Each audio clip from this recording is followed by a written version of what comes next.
അൻവറിന്റെ പേരിൽ കോൺഗ്രസിൽ തമ്മിലടിയാണ്. അൻവർ UDF-ൽ വേണമെന്ന് കെ സുധാകരൻ. നിലമ്പൂരിൽ അൻവർ നിർണായക ശക്തിയെന്നും വി ഡി സതീശന് സുധാകരന്റെ മറുപടി. പ്രതിപക്ഷ നേതാവ് മാത്രം തീരുമാനമെടുക്കണ്ട എന്നും മുൻ KPCC അധ്യക്ഷൻ പറയുന്നു. അദ്ദേഹം പറഞ്ഞിരിക്കുന്ന ആ ആവശ്യം പ്രതിപക്ഷ നേതാവ് ഒറ്റക്കെടുക്കേണ്ട തീരുമാനമല്ല. അത് പാർട്ടിയുടെ നേതൃത്വം മൊത്തമായി എടുക്കേണ്ട തീരുമാനമാണ്.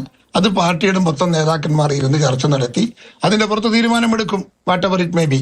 നമ്മൾ അങ്ങനെ ഒരു പൊതുവായി നമ്മൾ ഉയർന്ന ലീഡർഷിപ്പ് ഒരുമിച്ചിരുന്ന് ഒരു ചർച്ച ഇതിന് പുറത്ത് നടത്തിയിട്ടില്ല. അത് സത്യം. പുതിയ പ്രസിഡന്റ് വന്നു. പ്രസിഡന്റിന്റെ സാന്നിധ്യത്തിൽ നേതൃത്വത്തിൽ ഒരു ചർച്ച അനിവാര്യമാണ്. അത് പെട്ടെന്ന് നടക്കുമെന്നാണ് എന്റെ വിശ്വാസം. ഞാൻ ഇന്ന് രാവിലെ സണ്ണി ജോസഫിനെ വിളിച്ച് പറഞ്ഞിട്ടുണ്ട്. ഞങ്ങളൊക്കെ ഇരുന്നൊന്ന് സംസാരിക്കട്ടെ. ഒരു വട്ടം പോലും സംസാരിച്ചില്ല. പിന്നെ വ്യക്തിപരമായ താല്പര്യങ്ങളും വ്യക്തിപരമായ ഇഷ്ടാനിഷ്ടങ്ങളും ഒരു പാർട്ടിക്കകത്ത് പല നേതാക്കന്മാർക്കും പലതരത്തിലുണ്ടാവാം. അത് അദ്ദേഹം പറയുന്നതൊന്നും പാർട്ടിയുടെയോ മുന്നണിയുടെയോ അഭിപ്രായമല്ല. അത് അദ്ദേഹത്തിന്റെ വ്യക്തിപരമായ അഭിപ്രായമാണ്.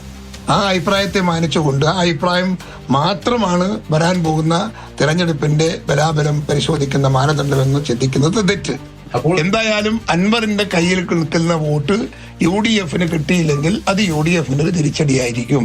അല്ല, അദ്ദേഹം അത് കോൺഗ്രസിന് കൊടുക്കാൻ UDF-ന് കൊടുക്കാൻ തയ്യാറായാൽ അത് നമുക്കൊരു അസെറ്റ് ആയിരിക്കും. എന്റെ വ്യക്തിപരമായ ആവശ്യം അൻവറിനെ മുന്നണിക്കകത്ത് UDF-ൽ കൊണ്ടുവന്ന് കൂടെ നിർത്തണമെന്നാണ് എന്റെ അഭിപ്രായം.